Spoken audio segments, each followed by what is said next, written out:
नमस्कार, जनता का आईना में आपका फिर एक बार स्वागत है।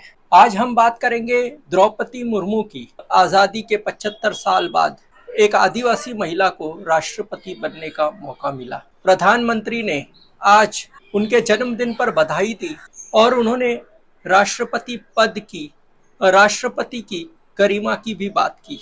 लेकिन यही राष्ट्रपति की गरिमा को चूर चूर करने का काम 28 मई को हमारे प्रधानमंत्री ने किया था। 28 मई को संसद के नए भवन का शिलान्यास करने का काम, भवन को राष्ट्र को सौंपने का काम का कार्यक्रम था और उसमें हमारी राष्ट्रपति को नहीं बुलाया गया था, जबकि पूरी संसद उनके नाम से चलती है, पूरे सरकार का काम उनके नाम से चलता है और वो संविधान के आर्टिकल 79 के हिसाब से भी संसद की एक सदस्य है। जैसे लोकसभा होता है, राज्यसभा होता है और राष्ट्रपति होता है, लेकिन उन्हें बुलाया नहीं गया और उनको अपमानित करते हुए उनको न्योता तक नहीं दिया गया। क्यों नहीं दिया गया? क्योंकि प्रधानमंत्री को सब जगह पर अपना चेहरा दिखाना था। उन्हें इतिहास में ये दिखाना था कि नई संसद भवन का उद्घाटन प्रधानमंत्री के हाथ से हुआ। अगर राष्ट्रपति अगर वहां पर होती तो संसद की नई बिल्डिंग का, नए भवन का शिलान्यास करने का मौका नहीं मिलता और इतिहास से उनका नाम चला जाता। लेकिन इतिहास में आज ये दर्ज हो गया है कि किस तरह से प्रधानमंत्री ने हमारी महिला आदिवासी राष्ट्रपति को उसके अधिकारों से वंचित कर दिया। ये हमेशा से इतिहास में दर्ज रहेगा। तो आज हम बात कर रहे हैं राष्ट्रपति मुर्मू की। एक तो उनको हम आगे के कार्यकाल के लिए शुभकामनाएं देते हैं। हम ये मानते हैं कि वो संविधान के अनुरूप काम करेंगी। अभी उनके 11 महीने का कार्यकाल हुआ है और आगे बहुत बड़ा कार्यकाल राष्ट्रपति के रूप में उनका बाकी है। जो हमने इन 11 महीने में देखा उनके बारे में, तो उन्होंने कई जगह पर, जैसे कि जजेस के सम्मेलन में, जहाँ पर चीफ जस्टिस भी थे, लॉ मिनिस्टर भी थे और भी पूरे देश के हाई कोर्ट के, सुप्रीम कोर्ट के पूरे जज बैठे हुए थे, उनके सामने बार बार कहा कि न्याय व्यवस्था अपना काम सही तरीके से नहीं कर रही है। उन्होंने कहा कि आरोपियों की और अपराधियों की जो स्थिति है जेलों में वो बहुत ही खराब है। उन्होंने ये कहा कि न्याय मिलने में बहुत लंबा समय लग जाता है, तब तक उनके लिए न्याय मिलकर भी न मिलने के बराबर हो जाता है। उन्होंने कहा कि जेलों के अंदर मूलभूत मानवीय गरिमा और मानवीय सम्मान का भी कहीं पर भी कोई ख्याल नहीं रखा जाता है। उन्होंने यहाँ तक कह दिया कि जहाँ पर न्याय होता भी है तो वो उसको इम्प्लीमेंटेशन नहीं होता है। जो कोर्ट के ऑर्डर होते हैं उसको सच्चाई में तब्दील नहीं किया जाता है और कई लोग ऑर्डर लेने के बाद भी उसका कोई उपयोग उनको नहीं होता है। उन्होंने ये बात बार बार कही और उनको जो सरकार की तरफ से भाषण देना था, वो भाषण को ख़त्म करने के बाद तुरंत उन्होंने अपनी बात को कहना शुरू कर दिया। कुछ लोगों का कहना था बीजेपी से चुन के आई है, बीजेपी की उम्मीदवार थी राष्ट्रपति की, वो चुन के आई है तो वो जैसा बीजेपी कहेगी वैसे ही करेगी। लेकिन जो उन्होंने ये बातें, मूलभूत बातें की, वो बहुत ही ये संदेश देती है कि उनको गरीब का दर्द का एहसास है। जब वो झारखंड की राज्यपाल थी तो उन्होंने कई अध्यादेश, कई बिल जो है सरकार को लौटा दिए और उन्होंने कहा कि ये सही नहीं है और उन्होंने उस पर हस्ताक्षर करने से मना कर दिए थे।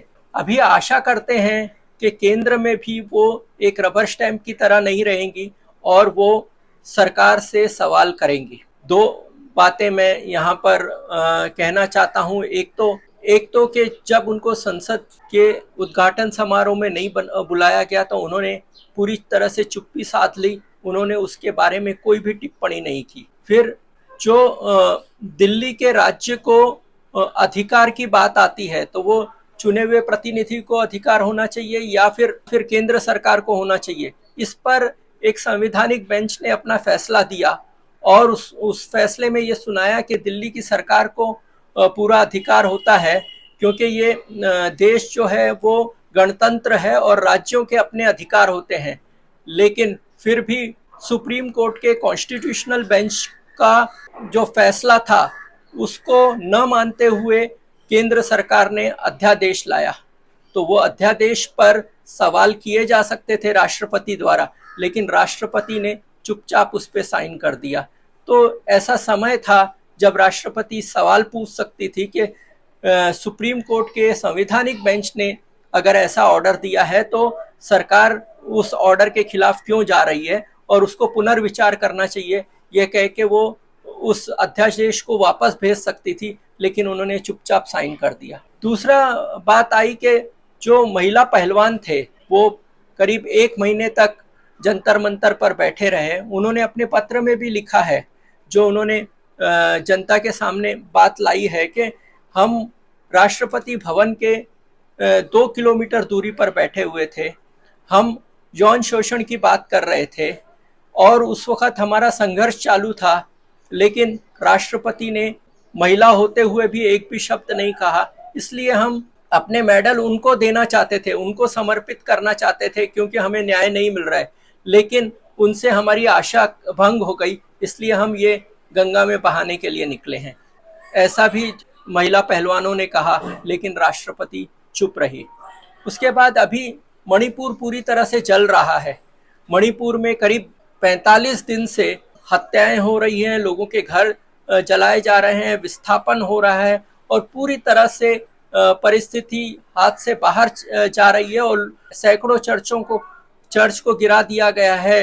150 से ज्यादा लोग मारे गए हैं, करीब 50,000 लोग रेफ्यूजी कैंप में रह रहे हैं। ऐसे हालात में प्रधानमंत्री ने तो चुप्पी साध ली, उन्होंने एक शब्द भी नहीं कहा, लेकिन ऐसे समय में आशा बनती थी कि राष्ट्रपति मणिपुर के बारे में कुछ कहें, वहां जाकर देखें परिस्थिति और सरकार को कहें कि आप इस पर हस्तक्षेप कीजिए और ये वायलेंस जो है, ये हिंसा जो है बंद कीजिए, और मणिपुर के लोगों को भी संदेश दे सकती थी कि हम आपके साथ हैं, हम आपके दुख में हम भी दुखी हैं और हम नॉर्मलसी लाने का प्रयत्न करेंगे, आप सब शांति बनाए रखिए, सभी को शांति बनाने का संदेश दे सकते थे। क्योंकि वहां पर भी जो मामला है कुकी आदिवासियों का मामला है, तो ये सारी चीजें देखने का काम राष्ट्रपति का था, लेकिन ऐसा ही संदेश गया कि राष्ट्रपति भर भी इस पर चुप्पी साधे हुए हैं। इसमें बहुत सारे ऐसे प्रसंग आते हैं जहां पर राष्ट्रपति की भूमिका महत्वपूर्ण हो जाती है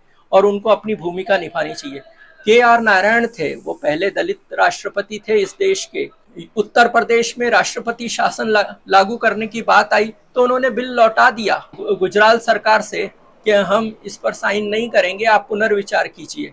केंद्र सरकार कहे उस पर रबर स्टैंप लगाना ये जरूरी नहीं है। पूरा देश का संविधान इस तरह से है कि चेक एंड बैलेंस है, तो इसलिए राष्ट्रपति जी से आपसे निवेदन है कि आप अपने संवैधानिक अधिकारों का उपयोग कीजिए और मणिपुर या ऐसे जो भी प्रसंग आते हैं जहां पर मानव अधिकार का उल्लंघन हो रहा है, जहां पर आदिवासियों के अधिकारों का उल्लंघन हो रहा है, जहां माइनॉरिटीज के अधिकारों का उल्लंघन हो रहा है, जहां पर संविधान की आत्मा पर हमला हो रहा है, वहां पर आप हस्तक्षेप कीजिए और अपने जो अधिकारों का उपयोग कीजिए। क्या राष्ट्रपति आगे ऐसा करेंगी, यही आशा रखकर हम ये वीडियो समाप्त करते हैं। ना ये वीडियो आपको कैसा लगा कमेंट्स बॉक्स में जरूर लिखिए।